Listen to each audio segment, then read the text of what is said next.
Yo, what is good, my anime freaks? What is good? I honestly thought I would drop all the videos I made, and fortunately I did not, so I apologize. And I'm apologizing again because Friday is about to look so hectic that I don't know what else to say but sorry. Because it's all because my fault of not posting. But regardless, no one really got at me asking for any shows, so I think that's kind of a tall tale sign to know that whatever I do on the channel, people will either just show up or they won't, right? So, regardless, that's all that matters is if you guys like me enough to show up, you show up. So, thank you. But with that being said, the Spider Show is back, and of course, it doesn't look amazing. We got it, like for the rest of the episode, it's probably not going to look the most polished, unfortunately. But regardless of the unpolished stuff that we don't see, the story picking up with her down low and just dealing with her evolution, where it's pretty much like prestiging in Call of Duty, even though you went all the way to the max level to get to the prestige. You now gotta drop all the way down to zero and try to build yourself back up, which sucks, right? Like, we can all admit that it sucks pretty bad, but regardless of it, it comes with no surprise that with all this stuff going on, not only down low and above, the only true surprise is maybe finding out where she's actually at. Like, how far is she from the others in this area that they're training?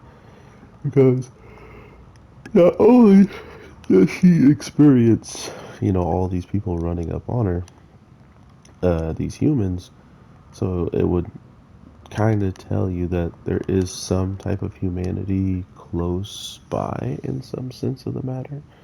But imagine being reincarnated, knowing that you were human, and then the next thing, after getting hunted down by all these beasts and whatnot, you're straight up ran down by some humans that clearly you probably can't even communicate with, and for some reason they're like infatuated with her.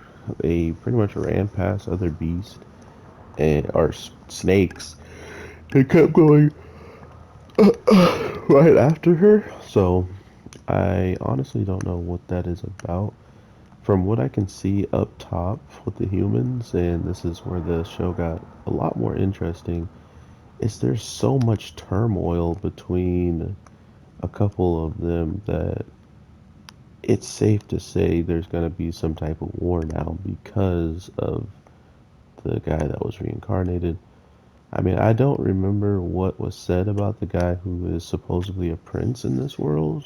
Um, I don't remember what was said about him in the other world. I'm guessing he was like a goody goody two shoes there too, or like if he represents anything like how he is here, he was probably just someone people actually relied upon and actually liked, right? Or maybe he was like a student council or something. I don't know. But whatever he was, people still remember him as, like a good person and whatnot.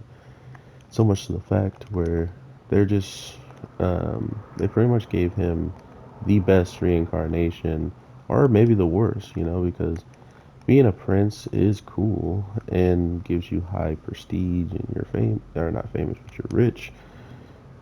But on the flip side of that, you then have the notion where anybody who not only wants to have dethrone you, uh, you have people who just want to rob you in general from outside regions. You have um, war, right? Like if you own the kingdom, you have to protect it with your life, and you can't just like walk out on it. So there's a lot of very hardcore responsibilities that come with this. But at the same time, with this show, I don't know how much of that is even going to play a major factor at the end of the day. So just keep that in for reference. Like, he's a prince who might have to take out someone else who has been reincarnated that has a ridiculous amount of skill in fire magic. But when it came down to fighting this earth wyvern, he's throwing fire at it like it was gonna really do something crazy to it, right? Even water from three mages plus the prince, or two mages plus the prince, working together didn't even knock it down, right? So I don't know what you expect to do with fire by yourself when you straight up saw an attack bigger than your own go and not destroy it. And then the crazier part is just like our Spider Girl down low, who literally says she wants. I should have just played Spider Man. What the heck? Um, who says she literally wants to be like Spider Man, the friendly neighborhood spider, after she should be able to manipulate her threads. Is she has a taboo, like a red magic labeled. So I thought that was going to be something more catered just to her. It might be something that either makes her stronger, makes her weaker, or penalizes her during something. I don't know. But now that we have a better understanding that the taboo stuff is really just doing things uh, written in that you shouldn't, but who, makes those calls? Like, is it just the system chooses what's taboo and what's not? So by this girl helping these humans and biting the earth wyvern, it calls her a kin eater. But to be fair, that doesn't seem too crazy, right? Like, for these types of monsters and beings to take each other out like this. But I'm really interested in seeing who's going to become the problem of all this and force upon war, especially seeing how a teacher was taken out so easily by this dragon trying to protect the students.